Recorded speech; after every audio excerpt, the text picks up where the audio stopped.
বেগমগঞ্জ চৌমুহনী বাজারে যে যানজটের যে দুর্ভোগ সৃষ্টি হয় মানুষের জন্য, আমার মনে হয় এই দুর্ভোগটা নিরসন করতে পারলে বেগমগঞ্জবাসী সহ সমগ্র নোয়াখালীবাসী উপকৃত হবে।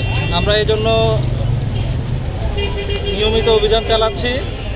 ঈদের পূর্বেও অভিযান চলেছে আমাদের 4-5টা অভিযানে। আমরা দোকানপাট, তারপরে উপজেলা প্রশাসনের সমন্বয়ে দোকানপাট, রাস্তায় যে অবৈধ যেসব ভ্যান গাড়ি বসে এগুলা দূর করা হয়েছে।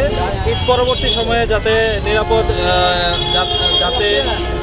যাত্রীরা নিরাপদে যাতায়াত করতে পারে, যানজট না থাকে, সেজন্য আমরা পুনরায় এই অভিযান শুরু করেছি। আমাদের এই অভিযান অব্যাহত থাকবে।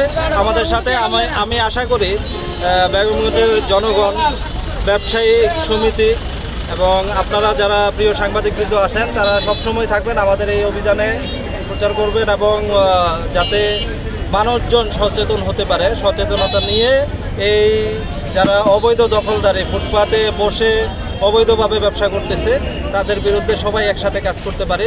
সেজন্য আপনারা সবাই আমাদেরকে সহযোগিতা করবেন।